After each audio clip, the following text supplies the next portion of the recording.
All right. Righteous man here first. Yeah, good evening, Prime Minister Simon Ekpa.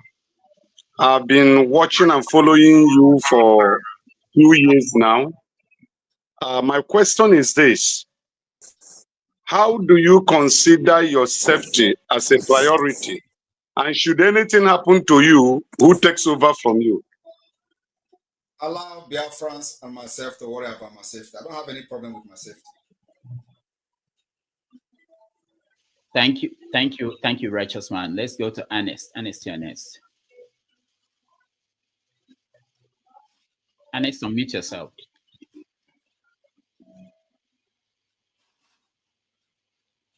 All right, so Ernest, I have to remove you if you can unmute yourself. Let's go to Okija and Okija. You're next. Hi, can you hear me? Yes. Okay, so Mr. Ekpa, I mean, some people, might, think that this is funny, but this question is funny, but it's not. Behind you, I see American flag. I think that the other one is a Finnish flag, and the Israeli flag.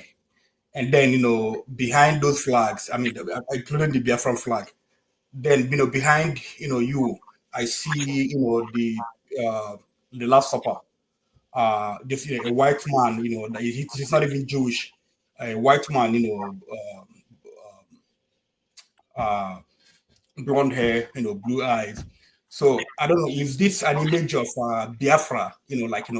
Is Biafra gonna be like a servant state to all this contraption? With the white man, I don't know, because what I know is that our people, we have our own religion. We have our own way of life. We had democracy before America was, founded. Igbo people, they are Republican people in nature. So, I mean, what image are you showing to us, with all these flags and the blonde man behind? All right. So, thank you very much for that question. Biafra government has officially three religion. We have the Jewish religion, Christian religion, and traditional religion officially. I believe that I've answered your question. So you can choose which one you want to be part of. If you want to be part of a traditional worshiper, it is official in Biafra land. If you want to be part of Christianity, it is official in Biafra land. If you want to be part of Jewish, it is official in Biafra land. Myself, I'm a Christian and a traditional worshiper too.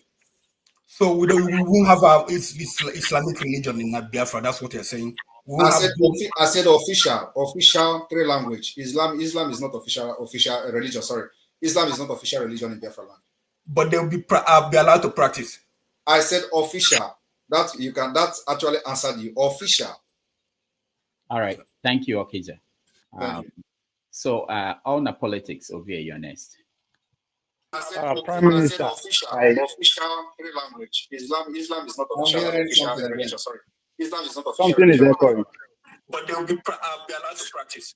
I said official. That's actually answered you. Official. So can somebody mute? Yeah, Ernest, I think. Yeah. All right, Ovie, go ahead. All right. Special thank you to Prime Minister Simon. I from the bottom of my heart, I actually respect your style of leadership, and I want to say thank you for coming. One, thank you for your clarity. Two, but most especially, thank you for the response you gave Rudolph in regard to the question he asked about the mistake he believed that Ojukwu made during the Biafra in the 60s. And your response on how you recognize that and how you are going about it, talking about the lobbies and all that. So, that's particularly me, it hit me hard because currently I'm doing extensive research on the role of the West in regards to the Civil War, the Biafran War. And I wouldn't help notice two things.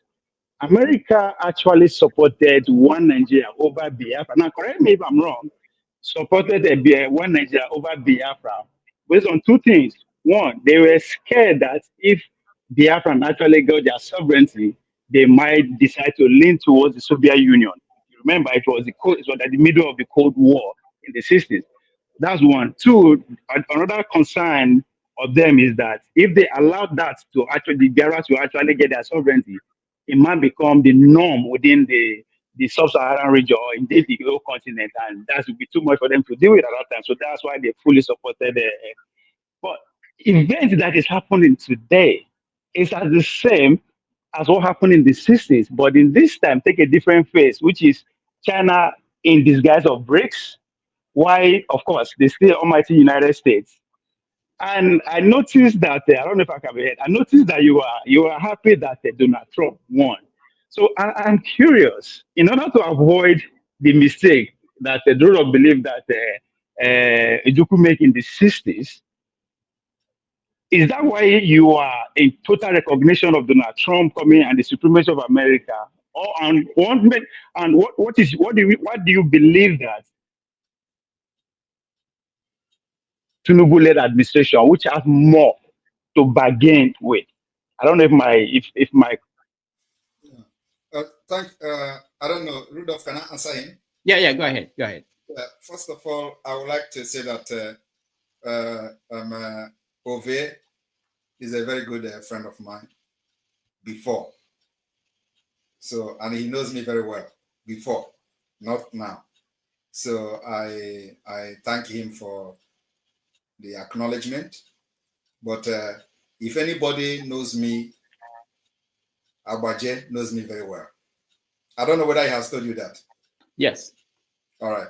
So to answer him, the reason why we are very happy with the Trump administration coming into the White House is because of his foreign policy, which I believe every reasonable person in the world would be very happy for Trump coming back, because there are crises everywhere.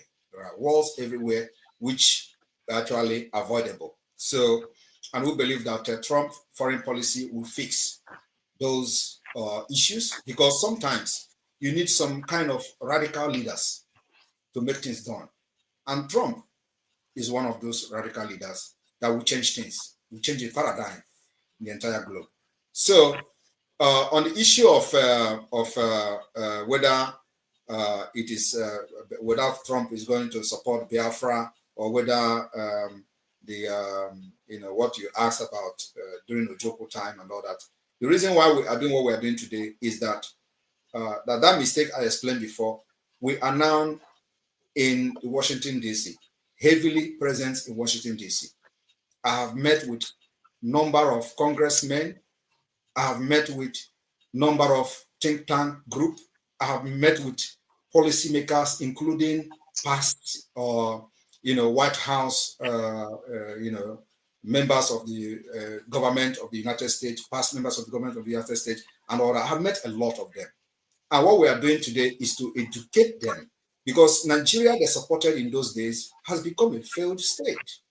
Nigeria has become a country that breeds criminals. Nigeria has become a country that supports terrorism. Every policy of Nigeria today is going toward nosediving to a completely failed state. So America will not be proud to continue to support this kind of failed state, and especially Trump with his policy, foreign policy, especially on protecting the Christians and the minority group. We believe that it is going to be for the interest of the Biafra people and people who have suffered severe killings and ethnic cleansings like us, that Nigeria have done to us. So we believe that, first of all, if you remember that when Biden came in, what they did was to remove Nigeria from the country of a special concern. And it was condemned by everybody. But Biden and his administration did not listen to that. Even when there were no reasonable ground to remove Nigeria from the country of a list of a concerned country, they still remove him, remove the Nigeria state. So we believe that Trump coming to power will put Nigeria on their toe. And as you can agree with me, even before now, we have information that many of you do not have. We know that Nigeria have, supported the re-election of Kamala Harris secretly and and openly. So why are they supporting this re-election? Because of the way they have ignored the atrocities of Nigeria. And so you should be asking yourself question, why was Nigeria removed from the country of special concern? Nobody has been able to address and answer that question till today. So we believe that Trump coming to power, first of all, he is going to hit hard on a terrorist state like Nigeria. And then also look at what we are bringing to the table as alternative to restore peace and stability. Trump is coming to restore peace, not only in the Sahel region, also in Ukraine and in Gaza. So, and somebody has to do it.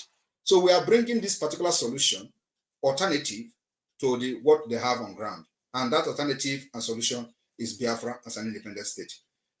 And I want all of you to understand that Biafra is not only going to benefit Biafra people, it is going to benefit the entire indigenous people within Nigeria area, including the Duduwas and other ethnic, other indigenous nationality within the Nigeria area. The emergence of Biafra as a nation will put an end to upsurge of terrorists.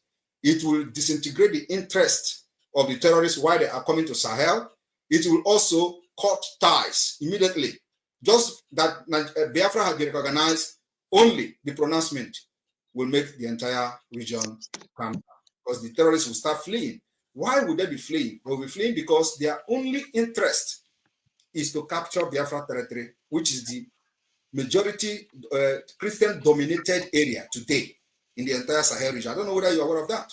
So the interest is in Biafra land, not actually in northern Nigeria. So, but they want to, first of all, cut our wings by cutting the neighbors, and then after that, they will come to us. And that's why we started resisting them ahead of time. Thank you. All right, thank you so much. Let's go to Ikolola. Thank you. Good evening, Dr. Damages and Prime Minister of Biafra, Simon Ekpa. I was just wondering, do you have to look so good to be a Prime Minister? Good to see you. Thank you. That is so good. At least I don't want to look like the ancestor in Nigeria. I'm a young man, so I have to look good. Thank you. Okay. Right. This is my question to you. Are you hell-bent on secession? Must we secede? Must Biafra break away? Is that the only solution to the Igbo problem? And please, that is not the only solution. I think breaking away is not actually. But let me finish. You get the whole context. Okay. If you're not hell-bent on secession, let's imagine you're not hell-bent on secession.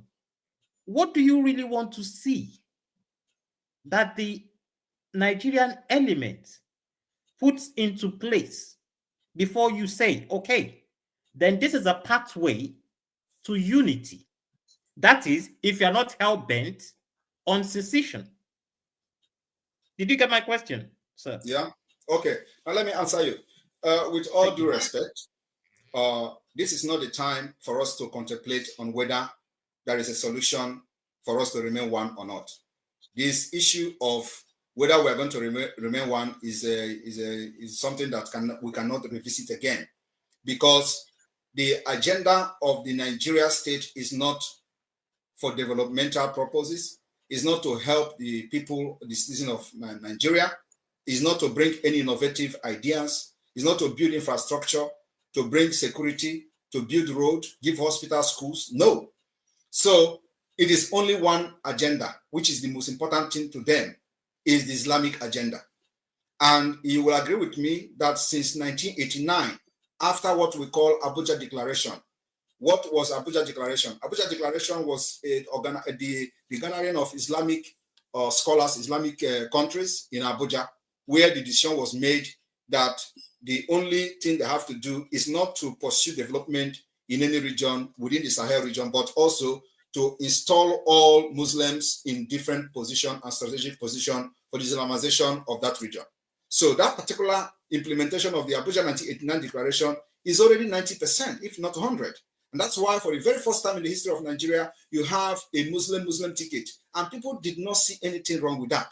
In fact, before this Muslim ticket, a lot of people said it is not possible. It is not going to happen. Even the people who call themselves pastors and all those preachers, all those liars, they were saying that God told them it is not going to happen. If it happened, they say, make the thunder fire all of them, make fire burn them. They pray all those prayers, all those nonsense. It did not. It still happened. Muslim ticket.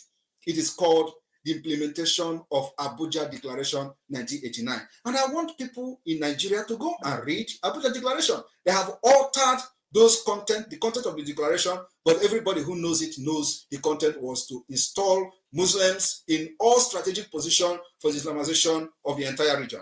So Biafrans are resisting that because we understand that very well. So if you tell us, let us come down now so that it is everybody will be one, they will come harder on us in the next 10 years, and we don't want to go back there again. So what are we saying? We are saying that we need a country where there is going to be rule of law, justice, fairness, equity.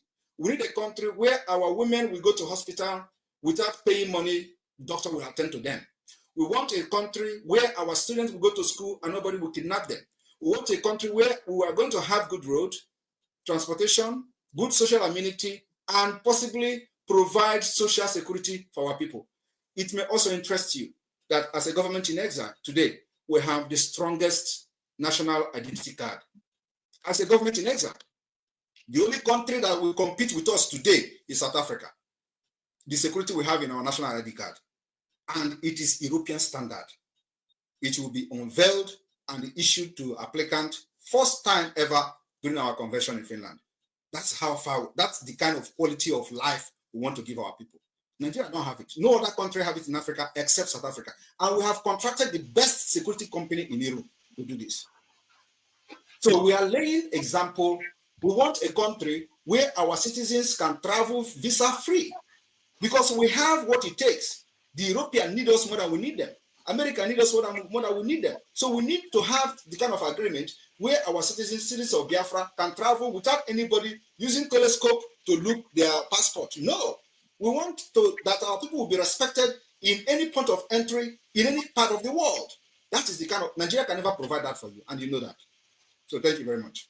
All right, thank you, Ikolola. Let's go to Christian. You're next. Hello. Greetings. Hello. Greetings. Rudolph, can you hear me? All right, thank you. I just missed one of your interview with Hyundai. So anyway, I'm just curious to ask Simon Eba. One of the questions Rudolph asked you, what role you're going to play when Biafra comes. One, you said the role Biafra giving you, but you're already a prime minister, so you really need to Biafra to give you a role. But my question now is, if you declare this Biafra on December, how long will it take you to remove the barracks, Nigerian barracks, army barracks, and police barracks? And how do you install remove the political actors in the territory and fill them with the Biafran political actors? Given this thing that you have missed so many instances, promises about the chiefs, the Biafran, you gave for 150 days in the past, it didn't come, and the release of Nnamdi Kanu. In fact, most of the promises or all the instances you have given hadn't worked in the past. So how do you think that, why would anyone seriously believe you that this one will work, or is this a public stunt? All right, so let me address you. First of all, I did not make myself prime minister. So Biafrans voted me, and you need to be part of the movement to know whether I was voted in or not. But I'm telling you now that I was voted in as a Biafra prime minister, and so you cannot be outside and want to know what is happening within the circle of the Biafra agitation. That's number one. So, like I said, I will be serving Biafra people in whichever position they give me. So that particular statement stands. Another thing is that you asked, how am I going to remove the military barrack? I have said we are at a war of attrition. So I will advise you to go to Google or to any search engine and check what is the war of attrition. War of attrition is that we fight till the person that is tired will leave. And so after the declaration of the restoration of the independent state of Biafra on December 2nd, what we're going to do is to generate a document, a legal document. This legal document will comprise of the Biafra Constitution. It will comprise of the announcement of the Biafra self-referendum. It will comprise of the assenting into international human rights laws, international human rights treaties, international human rights convention in accordance with the UN treaties. We are going to assent to these laws, to respect them, the laws that Nigeria have violated with impunity. So this assenting to these treaties will give us that particular part of the legal background and legal backing to continue to pursue a diplomatic and political, using the diplomatic and political approach for the recognition of Biafra as an independent state, providing an alternative to Nigeria. So this is what we are doing. And this takes time. It is not a rocket science. So you need to have patience with us. That as we are engaging Nigeria, delegitimizing them, they're going to get tired. At the end of the day, I'm only pitying those who is going to die, especially from the Nigeria side, in the name of defending Nigeria. Because at the end of the day, they're going to invite us to talk on the table, to discuss the partition of Biafra and Nigeria. It is going to happen. So those who die for no reason are the one I'm going to pity. Because Biafra will come one day and sit on the table. Everything you see happening today will end in a table. So what you have to ask yourself is that, is Nigeria a better option for you? That's the question.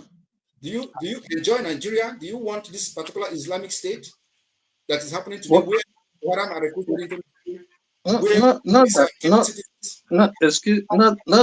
I'm a proponent of Nigeria. and then also, The reason why I asked my question, not that I'm a proponent of Nigeria.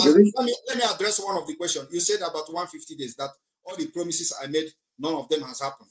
There is no promise I have made that did not happen. Every promise I have made is targeted at achieving something. One is that before I started the 150 days countdown, it was to make sure I destabilized the Nigeria electoral system.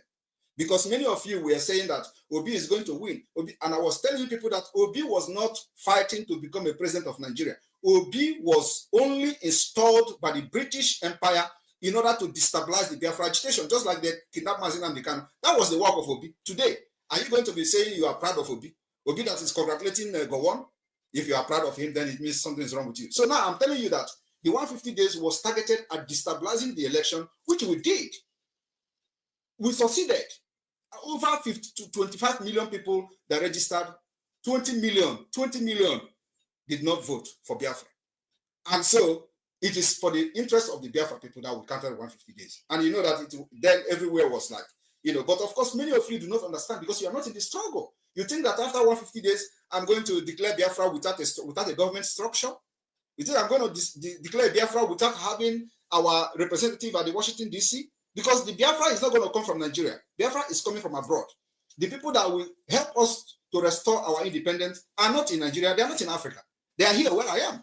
So why should I be coming there? And why should I, so what I'm trying to say is that we need to put these structures in place, which was not there. And now it is here. We have all government structures. We have also de facto government, functioning de facto government. We have the Biafra database security. We have every institution of government today. So when you are talking with people, you present them to know how serious you are. They will listen to you. And that's why the United States, that's why the Department of State are listening to us, because they have seen how serious we are. They have seen that we have become more organized than every other Biafra, not only Biafra, every other independent movement in the world. Nobody has done what we have done today. If you have any country that have done what we have done today, and they got independent at the end of the day, even though they got independent, tell me which country, from Bangladesh to Lithuania, to all those countries, tell me which country have actually laid the foundation the Biafra government have laid today. Nobody. We have done, better than any other country. And that's what it needs to be done, because Nigeria is a very complex state. And we know the Nigeria status in the global community. So you needed something sophisticated to be able to break through. And that's what we have done. That's why everybody is listening to us today. Thank you.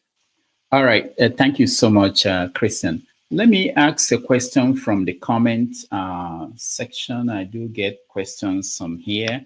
So this one says, do you as Prime Minister have a relationship with Nnamdi Kanu's family and lawyers? People should understand, and they should know how to differentiate the Biafra movement from Nnamdi Kanu's family. Mazen Nnamdi Kanu is an agitator like me, like every other person. He is a Biafra, he's a leader of indigenous people of Biafra. So the Biafra freedom is not tied to him, and it's not tied to his family. So did anybody know my family? Did anybody know Wazuke family? Did anybody know Ojukwu family? Ojukwu have family too. So Nnamdi Kanu should be respected as a leader of indigenous people of Biafra. Only him that I am, my alliance or allegiance goes to him alone. My loyalty goes to him, not to any other person. In fact, it's not a family business. Biafra is a nation that everybody can fight to become one of the leaders of Biafra until Biafra comes. So people should stop this whole Nnamdi Kanu family, this one and that. No. He is my leader. I am his disciple. And under this particular movement, I say that if Nigeria refuses to release him, they will pay dearly for the kidnap. And they are paying today. That is what leads to what is happening today. And we're not going back. Okay, one more question from the comments before we go to the people in here. This one says that the Tinubu government is known for sharing rice. Does this movement support the people in Biafra land with palliatives to ease the suffering? We support palliative, but it is not all about palliative. Palliative cannot solve any problem. But sometimes we do palliative to help the people, but it is not, we are not basing this agitation or liberation based on palliative, no. And right. people have come to understand that they needed the freedom more than any palliative. You know what they used to tell you in Nigeria in the past is that, you cannot stand against the government designed this whole system so that people cannot rise up against it. When you rise up, they say you don't have money, you don't have food to eat. We have been able to defeat that.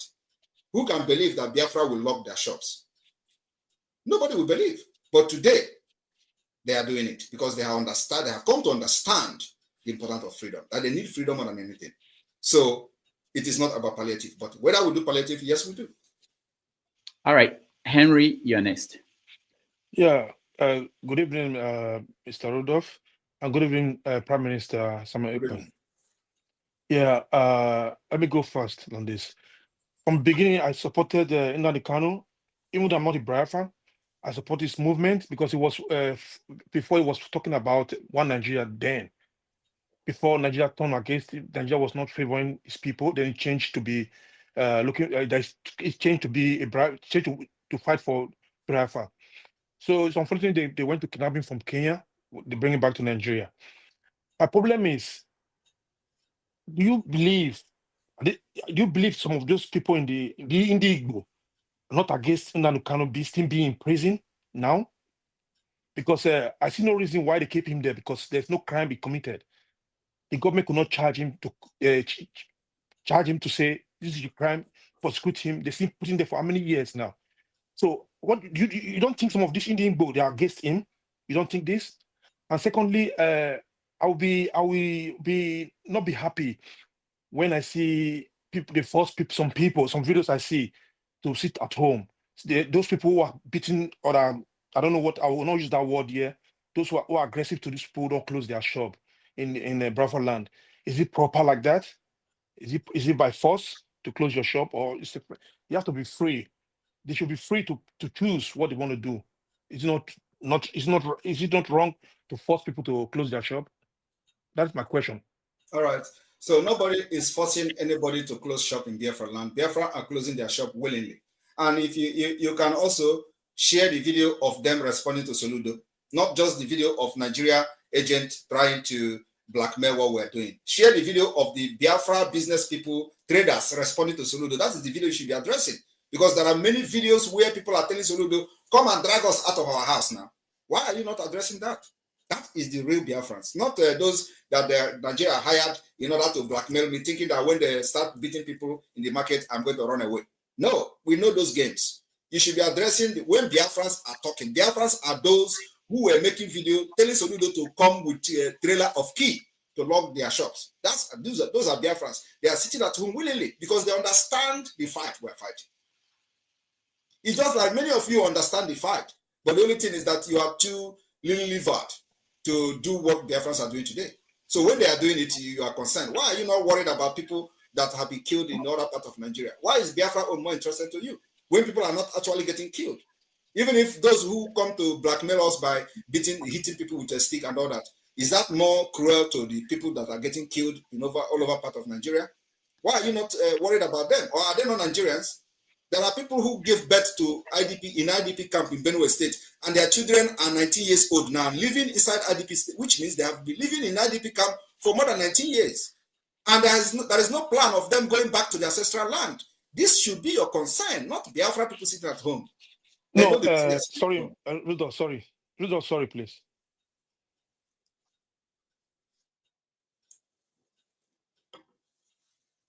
Rudolph, you are not talking. We cannot hear you. If you have had a chance to ask a question, please don't come back into the studio. We want to make room for other people. So I keep removing people who come back again. And also, please make it one question. We don't have a lot of time. I speak the truth, Ernest. Thank you. Can you hear me? Can you hear me? Yeah, we can hear you. Okay. So, hello, Rudolph. Hello, Simon. Simon, it's a two-part question, but it's going to be in one. You've told us about your plan for 40 states, but what I think you haven't been clear about, and what you haven't really told us, is which states presently will encompass this new nation that you envision. Because while you said earlier on the show that it will be made up of a confederate group of states, will these states just be the 1967 Eastern region, like you referenced, or like Nnamdi Kanu said, expand to places as far as Kogi and Ondo? Because if so, me playing devil's advocate, if I was a military strategist or a leader from the old Western region, and which you have admittedly said, this will end on the negotiation table, I would be antsy that you are not only on my border in the event of a potential military skirmish, but that you will also control both sides of the River Niger. So, where exactly in the geographical space being disputed today will make up Biafra? Thank you. Thank you very much. I don't know if you have been following the Biafra movement, but we have a defined map and we have a defined territory.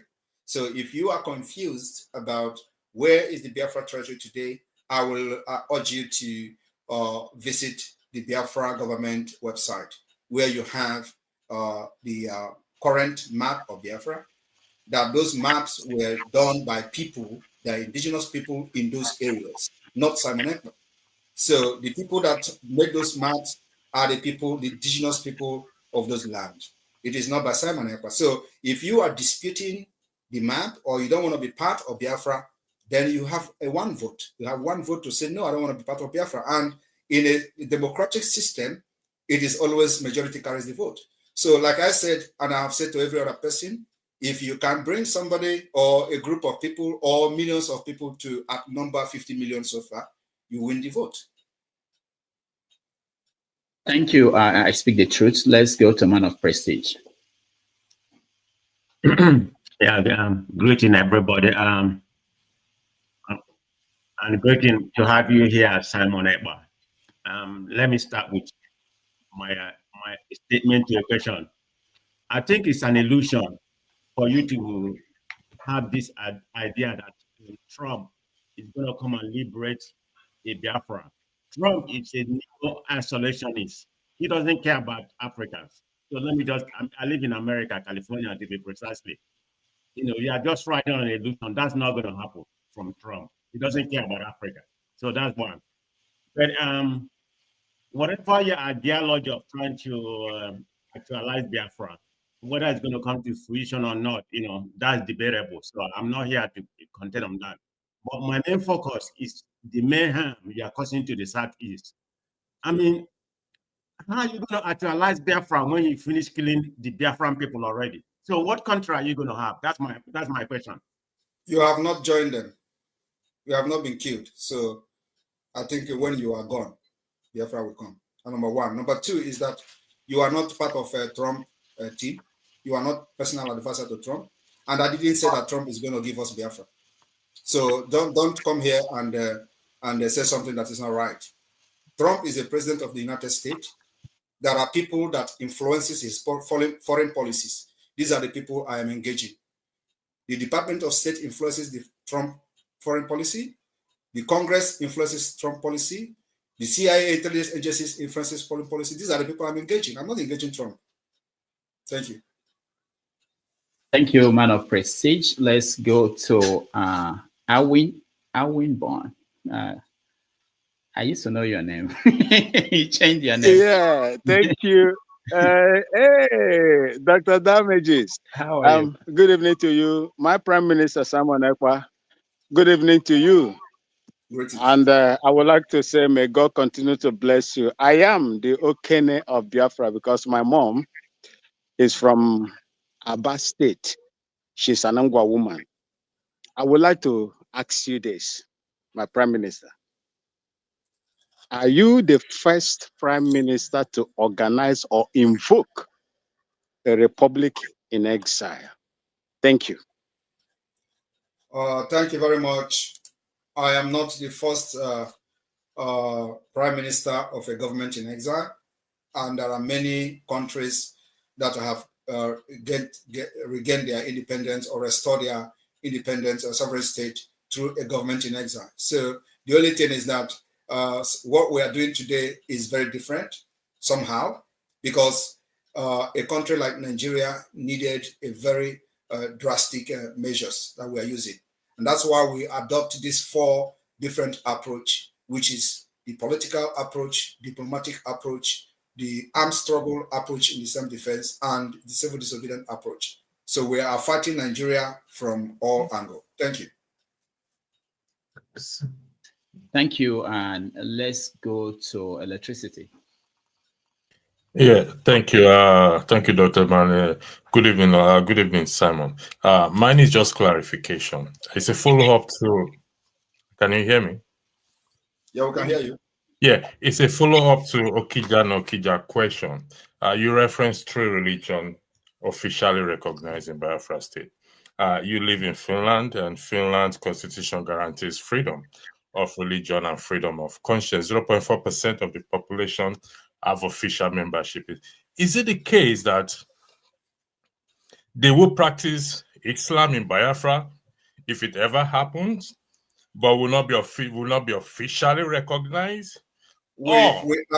Okay, go ahead. Or is it the case that Muslims will not be allowed in Biafra? Just clarification, please. Thank you very much.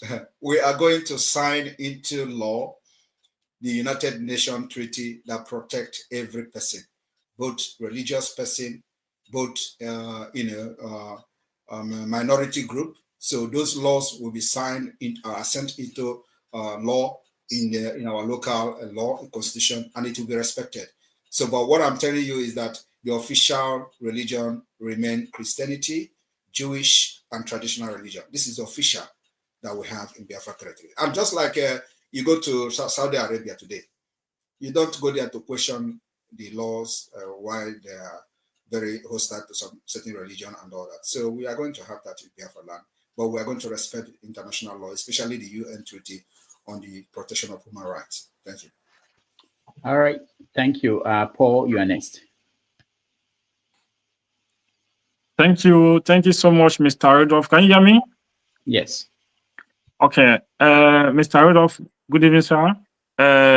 Mazi Simon about the Prime Minister of Biafra. Thank you. And I greet everyone in the panel. I have 2 questions to ask you, the Prime Minister, and then I will ask it in one. The sit at home is only being done in 5 eastern part of Nigeria, but as we are told, the Biafra constitutes the old eastern region.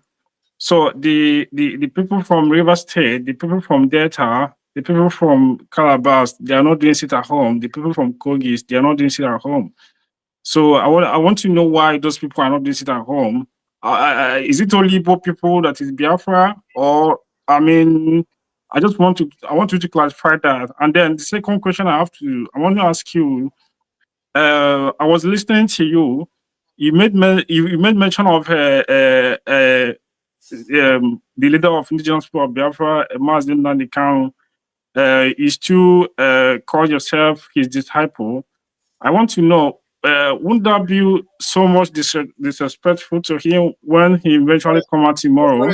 Sorry, what? Say it again. I didn't hear you well.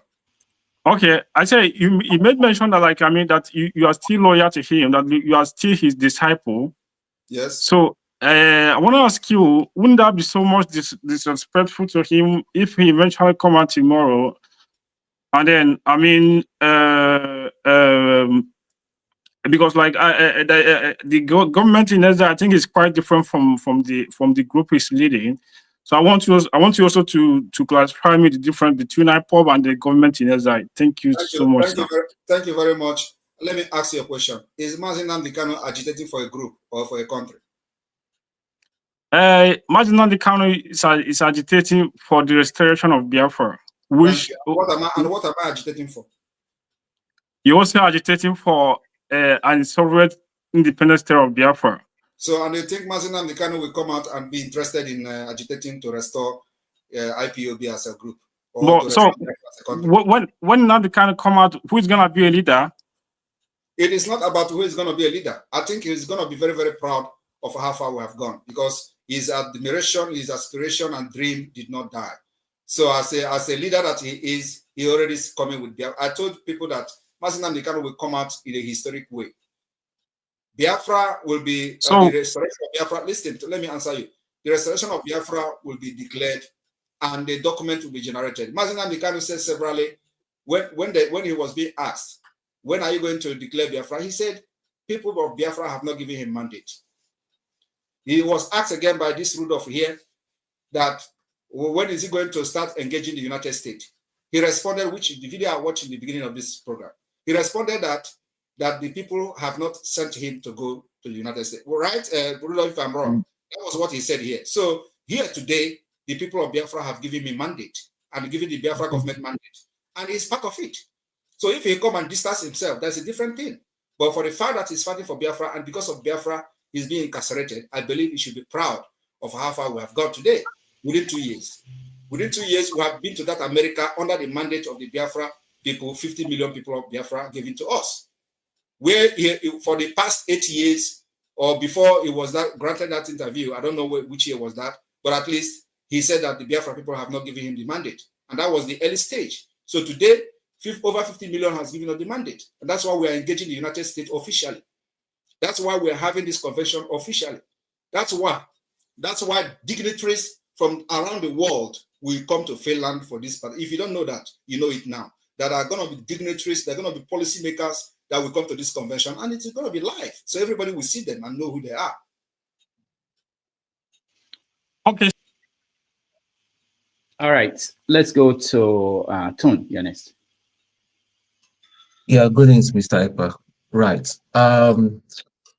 My thing here, let me just make clear before, so that you know where I'm coming from and who I am. I am a full-fledged Igbo man. I'm from Anambra State. It kind of worries me when the Biafran movement assumes that everybody that speaks Igbo, that is an Igbo man, agrees with your ideology. First of all, I'd like you to understand, because even during the war, you are not born, young man. You weren't born. A lot of people that are crying IPOB, don't even know, they don't even understand the history, the background, what led to the Civil War, what led to the first coup. But then that is another. All I'm just going to appeal to you, with all due respect, is your policies and your utterances are causing a lot of instability and insecurity.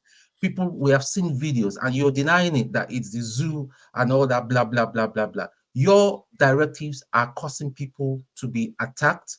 When people refuse to abide by this sit down home and all that, they are being attacked, their businesses are being destroyed and all that. And you sit down there to tell me that they are not real IPOB. Let me just say to you, can I respond to you, please? I am not part of your IPOB shenanigans. What I'm for is for the Igbo people to be economically strong, so that we will have a voice, and then we talk about whether we want to move or not. Not telling people, talking about violence and all that. You know nothing about the military. You've got no military. You have question. You've got no military training. You've got nobody. Listen, nobody voted you as a prime minister. Some group of people came together and gave you the title. The title prime minister is inconsequential. The most important thing is releasing that young man that has been kidnapped, because your utterances is not helping out. These people are going to hold him and they probably might kill him. Let's tell ourselves the truth, my brother. You're not asking all I just wanted. What is the question? What is the question? The question is, my question is, when are you going to stop your directive and asking young men to go to their early graves? It is not right. When you don't buy, because having book by your side does not make you educated. It is not right, Mr. Ekpa. It is not right, with all due respect. You sit down there in Finland, you're directing them to go to their early grave. That is wrong. You never buy now. All right. Thank you, Ton. Kenny, you're next. He come here with books as if he's educated. He's an idiot. The Prime Minister of Biafra land. I greet you, my brother. Welcome here once again. Last time you were here, I asked a question strictly on your plans on how to secure our people, especially the lives and properties of the Biafran people. And your response was very marvelous. And I've seen the result of what the ESN under your leadership is doing in our land. Thank you once again. Biafra Liberation Army. Yes, Biafra Liberation Army. Sorry. Mata Bieile. Thank you once again for coming today. And as we all have witnessed, some of our saboteurs, they are meeting their ancestors or their creators on their own accord. Thank God, God is doing the wonders for us. And I will especially thank you for how you guys have deterred the IDP camp that they brought or they wanted to bring down to Imo State. Thank you for that job. And again, I come with the same question, but in a different way today. Today we have army checkpoints in Biafra land. I think there was this YouTuber that went around counting army checkpoints in our land, and it's just so annoying to see this kind of thing going on in our land. And I saw a video where coal is being mined in one community in Enugu State, I think Udi area. My question to you is, what effort are you guys doing to making sure that our resources are being preserved? And especially that these good-for-nothing Nigerian army and police that are everywhere on our land, aiding kidnapping of our people, that they are being sent back to wherever they come from. This question is very, very important because it bleeds my heart if I see this thing going on in our land. I believe in your ability to, get their senses back to where it's supposed to be. So please, my brother, I will want you guys, if you choose not to answer this question, that is fine, because I know you have your way of doing things. But I want to encourage you to continue your good work. Somebody asked a question, which I don't see that as a question. I see that as maybe he just woke up from sleep. That if you are not here, who takes over from you? And I answered from the comment section that the likes of Kenne are in millions waiting to take over. But nothing will happen to you, my brother. Thank you. All right. Thank you, Kenne. All right. Thank you very much, Kenne. Well, I would say that the checkpoint, we continue to dismantle them. And it is not going to stop. We know it's going to take a long time. Like, Nigeria is a country with 3 trillion naira in defense. That is the country we are fighting. So trying to defend our people from this kidnapping and all that. So we will continue to engage them. Like I said, what we are into now is called the war of attrition. And they know better what is the meaning of war of attrition. And if they are ready for that, we are in for it. So it's going to take time, but we are going to win this war. Nigeria can never win this time around. So those checkpoints will be dismantled. It's going to take time, but it will go. The only thing I say is that those who are coming to those checkpoints to enforce the disappearance of Biafrans, I don't know what they are going to do at the end of the day, where we are going to sit on the round table to discuss the partition of Biafra and Nigeria? What would they tell to the Ndimo when they are there? That the reason why they fight for no reason. Because at the end of the day, Nigeria, as I'm talking to you today, Nigeria know they have lost this to Biafra. So, and after the December convention, we are going to start, enforcing the eviction of Nigeria interests within the Biafra territory. What are these interests? This thing you said now about the mining of the coal, this what you said about the exploitation of our natural resources, we'll engage them. And let me also tell you that in case they don't know, we are coming for tax collectors. You will never collect tax in the name of Nigeria. Very, very soon. So if you are a tax collector, resign, because you can never collect tax under Nigeria. We know this whole thing is going to take time, but we'll cripple Nigeria and make sure that not even a funding will be generated from Biafra land to Nigeria Post. That's our target. At the end of the day, we will sit in one table and discuss the partition. Thank you. All right. Thank you, Kene. Let's go to Miracle Kinsley. I think you're in Nigeria. You're in the dark. So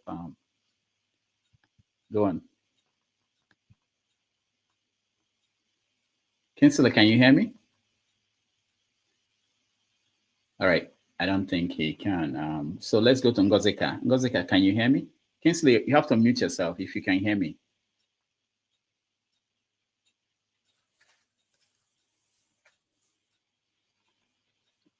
Okay, Kinsley can't figure that out.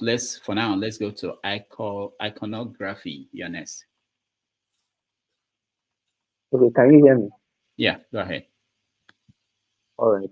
So I was going to ask a question about online access, but I think I should leave that one. Okay, speak up. We keep hearing about the 50 million people that voted. Okay. And like that. So the 50 million people, and what I would like to ask is, this thing I want to ask for now will give credence to the numbers that are being called. Can we get like some things that show how the election went? So an electoral map that shows the different areas where the votes came from that the 50 million votes came from, the spread of how the registration happened, because I don't think you just allowed anybody to vote. It was that you confirmed who they were before they were eligible to vote. So the 50 million votes that you're talking about, where did they come from? How did they spread across the eastern region? Where are the people? Who are the people? Or let me say the demographic of people that. All right. Thank you. All right, thank you very much. Thank you. Thank you. The Biafra government officials will make that particular information public during the convention. But I tell you that we have everything documented, just as you see them voting on the videos we have released so far. Every county is voting. Every state have their voting and electoral officials. And we even have the names of those who voted. So everybody who participated in this voting has a name. So it is not just coming to ask where did they vote and all that. Everything is well documented, and the voting is still ongoing as I speak. It will end on the 28th of this month. And during the convention, we are going to live stream the result of the voting, which we don't know yet how many at the end of the day. So everything will be made open in Finland. And if you doubt the result, you conduct your own. Thank you. Thank you. Ngozika, go ahead. Good evening, Dr. Damages. Good evening to our guest. I do not have questions for him. I just want to make I want to refute something he said. Mr. EKPA'S said that the people in Biafra land, that is the southeast, willingly lock their shops on Monday. That's a lie from the pit of hell. I live in the southeast. People are not locking their shops out of solidarity, Mr. EKPA. They are doing it out of fear. If fear instilled by your people, stop lying. That is all I came to see.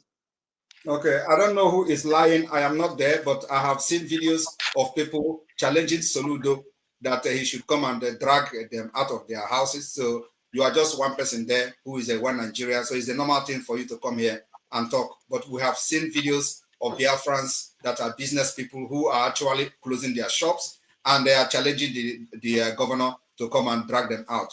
They even went ahead and told the governor that if he's coming to lock their shop, he should come with a trailer load of key. So are you more Biafran than them? Thank you. And of course, I'm not surprised that people like you will come here with a Nigerian mentality. When we are struggling to save you from the evil entity called Nigeria, you come here to talk rubbish. All right. Otakado, you're next. Sorry. Thank you very much. Can you hear me?